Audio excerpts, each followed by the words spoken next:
saqatuhu wa man kathura saqatuhu qalla haya'uhu wa man qalla haya'uhu qalla wara'uhu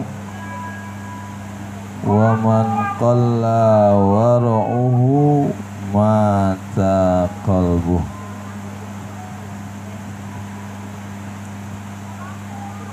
Dan telah berkata Sayyidina Umar bin Khattab radhiyallahu anhu, man katsura dohikuhu, siapa saja orang yang banyak tertawa, akeh guyune, bating seri muncul orang Sunda mah, ya, benar gitu, akeh guyune, nggih, banyak tertawa terus, ngobrol, tawa, ya. Bercanda, tertawa itu. Kata Sayyidina Umar, orang yang banyak tertawanya qallat haibatuhu, maka tersisa sedikit wibawanya. Oh, makanya jangan terlalu banyak tertawa, apalagi perempuan. Oh, perempuan nggak boleh banyak tertawa, dek ya. Senyum aja gitu ya.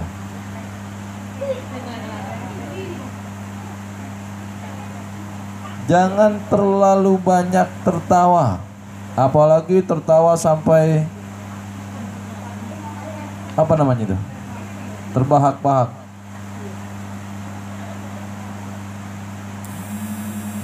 Kalau ada perempuan yang tertawanya sampai pundaknya berguncang,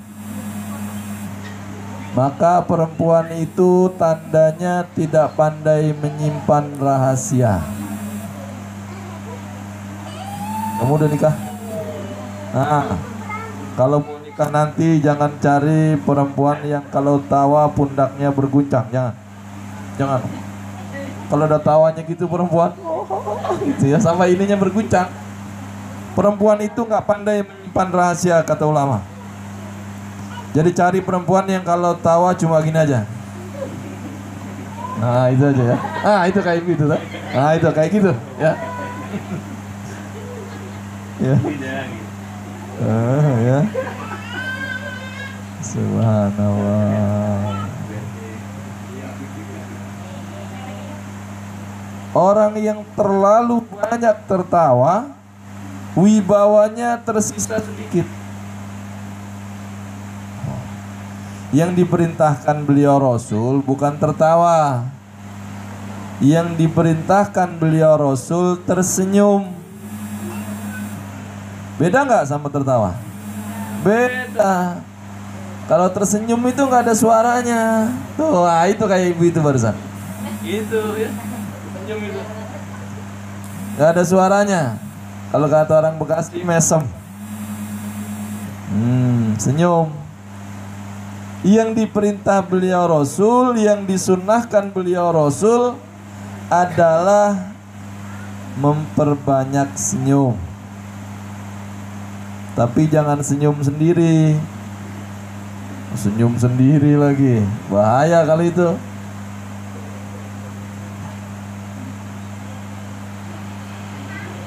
Bahkan dalam hadis beliau Rasul diriwayatkan dari sahabat Abi Dzar Al-Ghifari.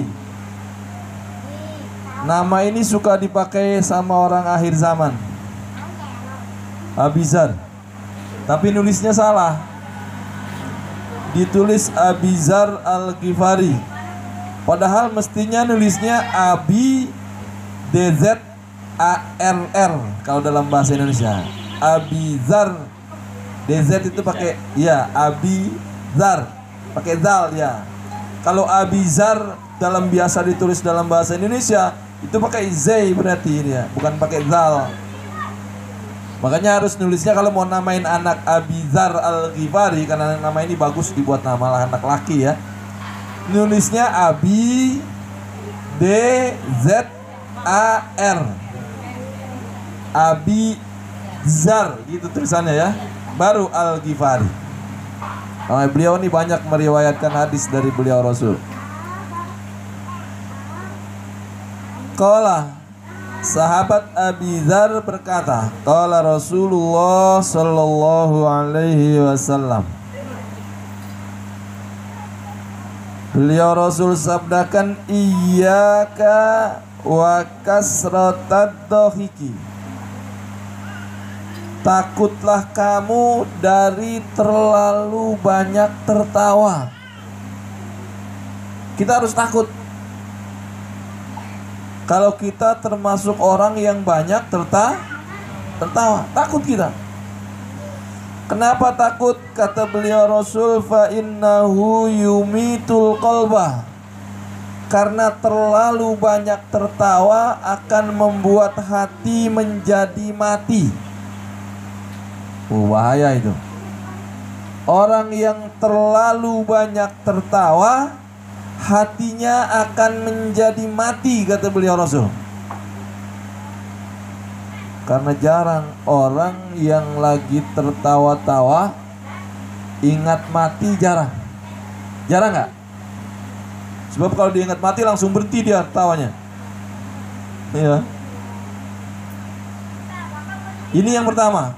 Terlalu banyak tertawa membuat hati manusia mati.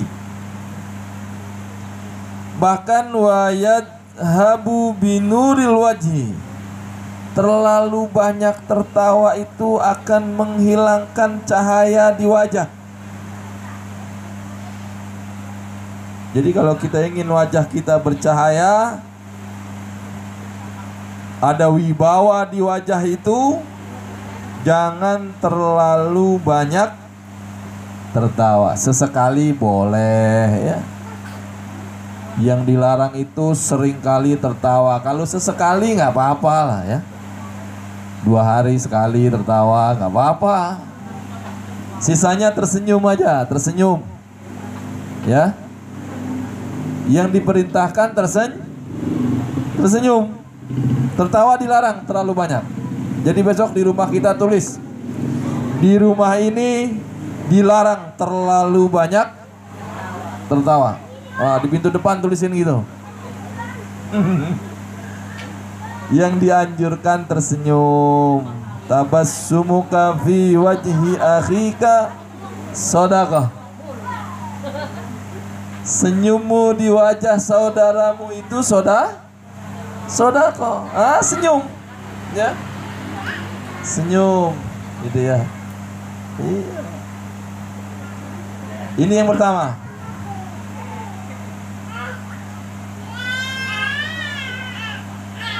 Kemudian yang kedua, wasiat dari Sayyidina Umar bin Khattab, wa man istakhaffa bin nasi. Dan barang siapa orang yang suka menganggap remeh manusia.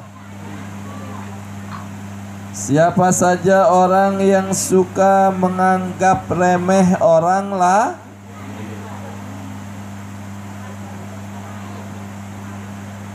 ibu tahu remeh artinya apa? Remeh teh sangu nucat nemurakahan apa itu remeh. Ya, perkara yang tidak ada harga. Jadi kalau orang menganggap remeh berarti dia dianggap orang yang tidak ada. Na'udzubillah summa na'udzubillah min dzalik. Orang yang suka beranggapan seperti itu ke orang lain, dia suka menganggap remeh orang lain, menganggap kecil perasaan orang lain. Kata Sayyidina Umar, ustukhiffa bih, maka dia akan diremehkan oleh orang lain. Jadi kalau kita tidak ingin diremehkan orang lain, jangan pernah meremehkan orang lain. Kalau kita ingin dimuliakan orang lain, maka mulailah untuk memuliakan orang. Itu aja caranya. Ya. Ini di akhir zaman kadang-kadang orang suka memandang orang lain dengan pandangan sebelah mata, itu ya, karena merasa dirinya lebih baik dari orang lain. Ini yang kedua, jangan pernah menganggap remeh orang lain, siapapun itu, ya. Bahkan Luqmanul Hakim, hamba Allah yang namanya diabadikan di dalam Al-Quran, berwasiat kepada putranya agar putranya memuliakan orang yang sedang dihinakan orang lain. Oh, susah itu ya. Kita belajar memuliakan orang yang dihinakan orang lain. Ya. Karena biasanya orang kalau sudah lebih dari orang lain suka menganggap apalah itulah, gitu ya. Suka apalah itu. Ya.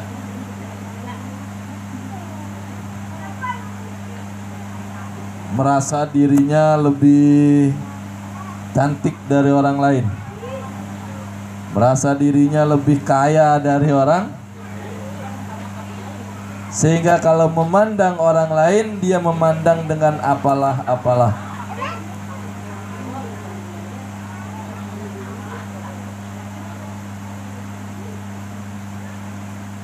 Ini yang kedua. Orang yang suka menganggap remeh orang lain, maka dia akan diremehkan oleh orang lain.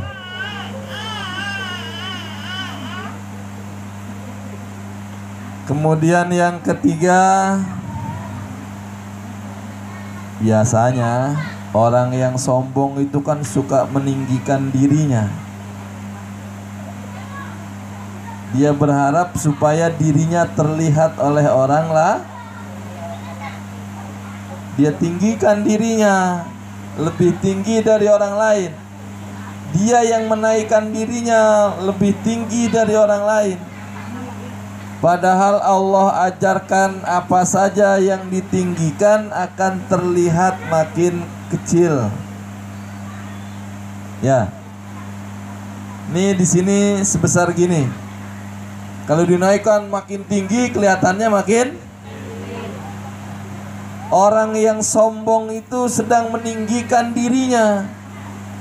Dia pikir dengan begitu dia akan bisa dilihat oleh orang lain, padahal yang jelas dia makin terlihat kecil dalam pandangan orang lah.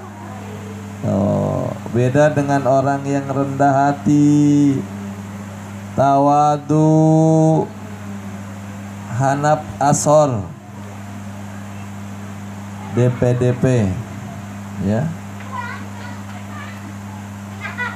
Padahal dia tahu, tapi begitu ditanya, ibu ngerti nggak? Duh, saya coba dulu ya, mudah-mudahan saya ngerti gitu. Nah, ini orang tawadu, rendah hati. Tapi ada orang yang sombong, baru tahu sedikit aja. Begitu ditanya, ibu bisa nggak bikin black forest? Wah, itu kerjaan saya setiap hari, merem saya bikin black forest. Padahal bikin sayur adem aja salah, ya. Bikin bolu aja nggak bisa dia. Omong doang, ya. Omdo itu. Apa omdo itu?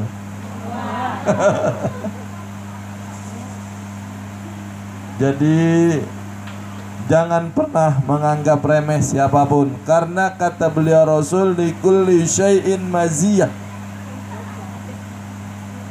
Tiap-tiap sesuatu mesti punya keistimewaan. Saya suka bilang, di ikan paus yang segitu besarnya, yang begitu banyak dagingnya, di dalamnya tetap ada tulang. Ada tulang nggak? Ada di dalam ikan paus. Walaupun dagingnya banyak, tetap ada tulangnya. Dan di ikan perek, ibu tahu ikan perek nggak? Nggak tahu ya. Bang Madura juga nggak tahu ikan perek ya Pak. Ikan yang tipis tapi banyak tulangnya itu. Ya. Ikan apa itu kalau di Madura? Itu ikannya tipis tapi tulangnya banyak. Iya, lebar. Ya, kalau orang Bekasi bilang ikan perek itu. Ya. Tipis, tulangnya banyak, dagingnya sedikit. Tapi sedikit-dikitnya daging ikan perek, meskipun tulangnya banyak, tetap ada dagingnya. Ya, ikan perek itu kan tulang melulu, tapi tetap ada, meskipun sedikit ada dagingnya.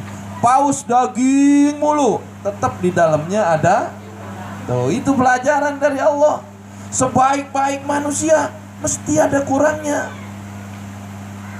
Iya, ada laki-laki bilang begini, perempuan itu luar biasa, pinter, cantik, senyumnya manis, baik, cuma sayang. Itu ada sayangnya itu.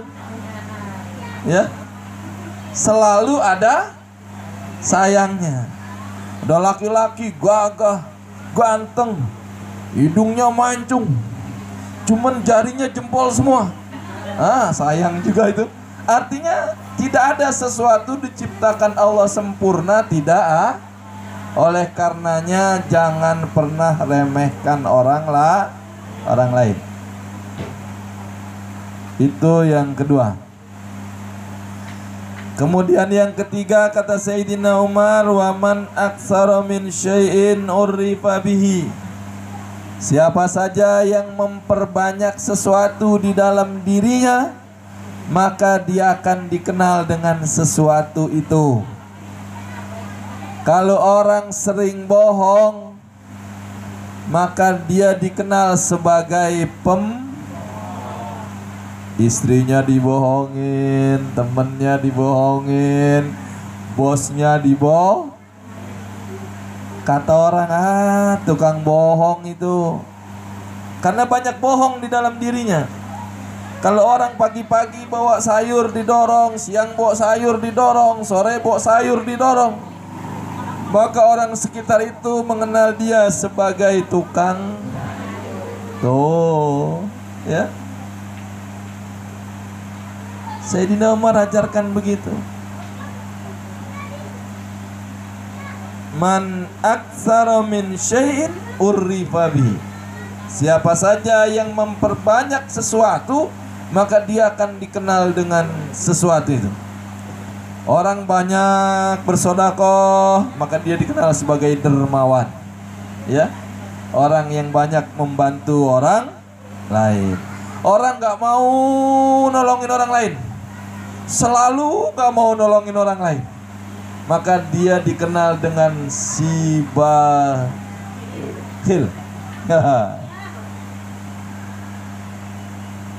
Ini yang ketiga. Makanya kalau mau buat kebiasaan, buat kebiasaan yang bagus.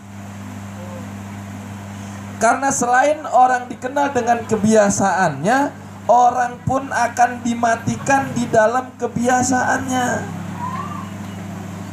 Kata keterangan, rajulun mata ala ma'asyalih. Seseorang akan meninggal di atas kebiasaan yang dia buat atas dirinya.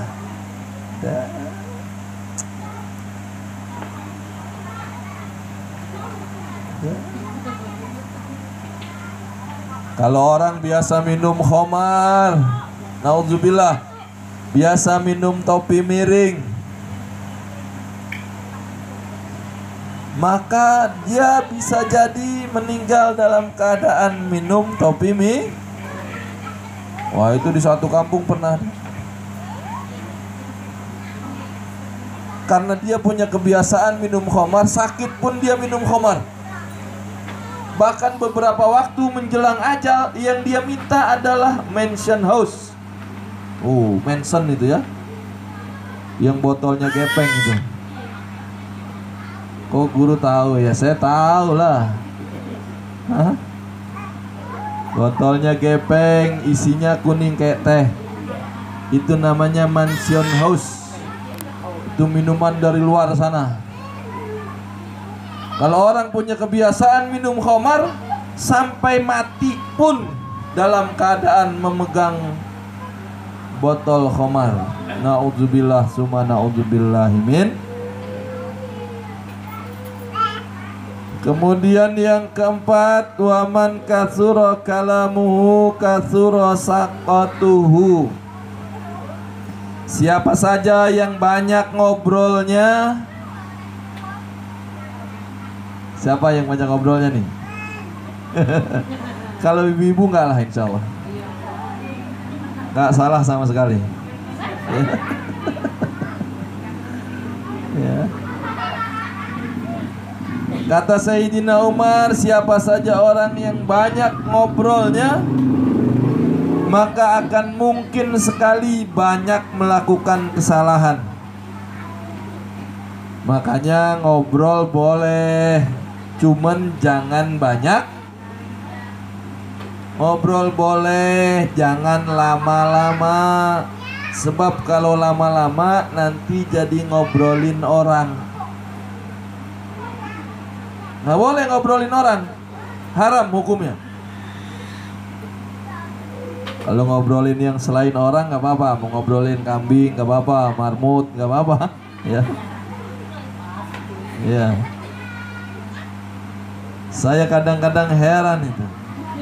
Kalau ada orang senangnya ngobrolin orang lain, padahal nggak ada yang kasih dia piagam, nggak ada yang kasih dia piala, nggak ada yang kasih dia upah. Kok seneng banget ngobrolin orang? Dan diancam oleh Allah dan Rasulnya. Na'udzubillah wa na'udzubillahi min dzalik.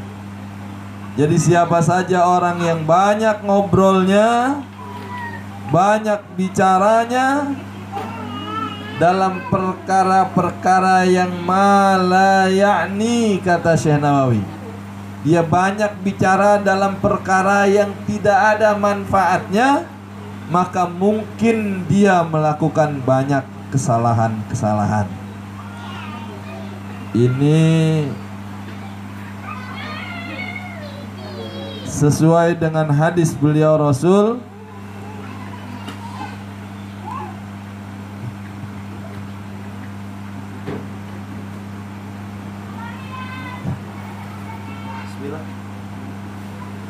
Beliau Rasul sabdakan, inna aksaran nasi zunuban yaumal qiyamah aksaruhum kalaman fima la ya'ni.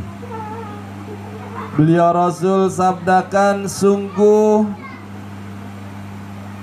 terbanyak-banyaknya manusia akan dosa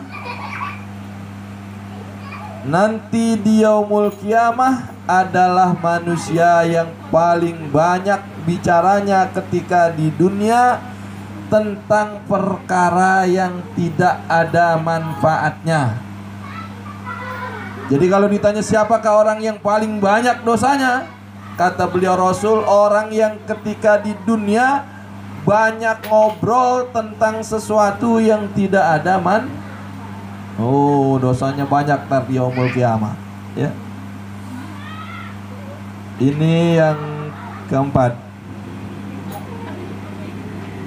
Kemudian beliau lanjutkan, waman kasura saqatuhu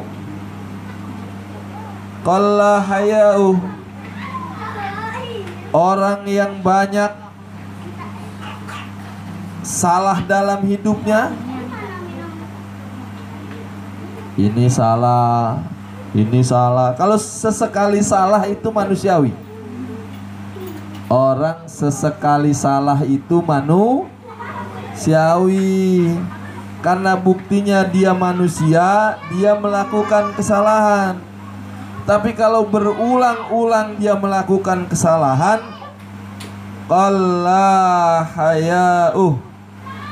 Kata Sayyidina Umar, orang yang begini nih, Yang suka mengulang kesalahan-kesalahannya lagi adalah orang yang sedikit rasa malunya. Malunya sedikit. Kemarin salah itu, gak lama salah lagi itu, nanti salah lagi itu. Orang ini sedikit rasa malunya. Karena ada pepatah yang mengatakan bahkan keledai pun tidak jatuh 2 kali di satu lubang yang sama. Itu keledai. Ya, keledai kan kalau kata orang bijak, binatang yang paling bodoh. Sehingga kalau ada orang yang sulit sekali menerima pengajaran, suka dibilang dasar otak keledai. Karena memang keledai itu bodoh. Tapi sebodoh-bodohnya keledai, dia tidak pernah jatuh 2 kali di satu lubang yang sama. Kalau ada manusia mengulangi 2 kesalahan yang sama dalam kehidupannya, 3 kesalahan yang sama dalam kehidupannya, 4 kesalahan yang sama dalam kehidupannya, maka orang ini lebih bodoh daripada malu kalau ketemu keledai. Kata keledai, aku aja gak pernah jatuh 2 kali di lubang yang sama, ya. Dan Sayyidina Umar lanjutkan, wa man qalla haya'uhu qalla warauh. Siapa saja hamba Allah yang sedikit rasa malunya, bahasa yang lebih mudah dipahami, kurang malu. Kurang apa? Kurang malu. Perempuan rambutnya kelihatan gak malu. Laki-laki pahanya kelihatan gak. Berarti orang seperti ini adalah orang yang kurang apanya? Malunya. Lehernya kelihatan sama laki-laki lain gak malu, betisnya kelihatan sama laki-laki lain. Saya kadang suka kasihan itu sama suami yang istrinya suka pakai lekmong itu. Ya, apa lekmong itu? Kelek katemong. Ya, ketiaknya kelihatan. Kan ada perempuan seneng banget itu, pakai celana pendek, pakai apa sih kalau orang sekarang bilang itu ya? Apa namanya? Tank top ya? Tank top. Lekmong lah, gampang lah. You can see. Nah, orang dulu bilangnya you can see. You can see itu dari bahasa Madura itu ya. You can see, dapat kau lihat ketiakku, gitu maksudnya. Ya. Kasihan suaminya kalau ada perempuan seperti itu. Semuanya udah dilihat sama orang lain. Suaminya kebagian lihat cuma sedikit aja. Yang lain sudah dilihat sama orang lain. Kasihan sekali suaminya. Dan dia berdosa ke Allah karena kurang malu. Kurang malunya. Dan orang-orang yang kurang malunya, maka sedikit waroknya. Ya, sedikit apanya? Sedikit waroknya. Wa man qalla warauhu mata qalbuh. Ini yang terakhir.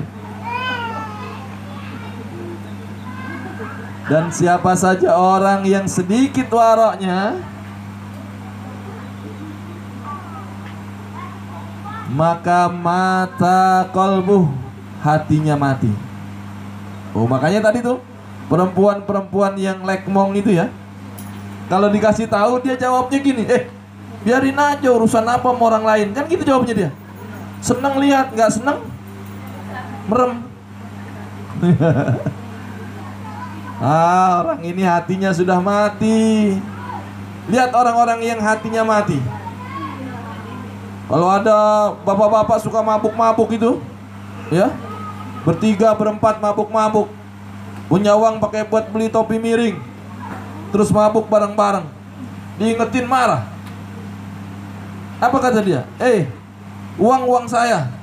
Yang beli topi miring saya, yang minumnya juga saya, yang dosanya juga saya, kalau masuk rumah sakit juga saya, andai mati yang dikubur juga urusan apa sama ente, gitu kan?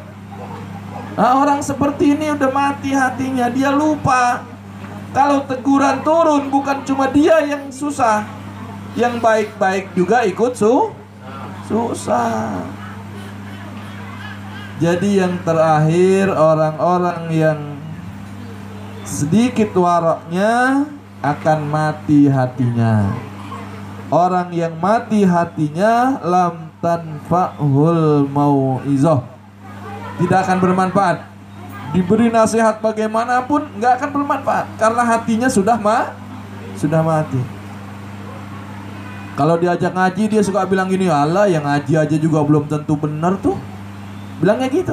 Ada nggak orang yang bilang gitu? Ada. Allah, kamu aja juga yang ngaji masih nggak bener. Yang ngaji aja masih nggak bener, apa lagi yang nggak ngaji? Malah di suatu tempat ada orang diajakin sholat, jawabnya gini, "Allah, sholat mulu, mau kemana? Mau terbang." Innalillahi. Yang terbang itu bukan orang sholat, yang terbang itu burung ya. Orang seperti itu nggak usah diajak, karena nanti kalau kita ajak dosanya makin banyak. Nah, biarkan aja dah, doakan saja. Mudah-mudahan satu waktu hatinya dihidupkan lagi oleh Allah Subhanahu wa Ta'ala. Karena kalau kita ingatkan hanya akan menambah dosa dia ke Allah. Kalau dia lagi minum kita diamkan saja, maka dosanya cuma minum saja. Tapi begitu kita ingatkan, maka dia akan makin bertambah dosanya seperti tadi. Dia melawan terhadap kebenaran. Makanya orang dakwah pakai aturan. Ud'u ila sabili rabbika bil hikmati wal mau'izatil hasanah wajadilhum billati hiya ahsan. Boleh kita marah, tapi harus berhenti maksiat itu. Berhenti minum ini, khamar ini haram. Berhenti, bagus. Tapi kalau kita gituin makin jadi-jadi dia. Wah, kalau gitu perang aja udah kamu sama saya. Wah, repot ini nanti ya.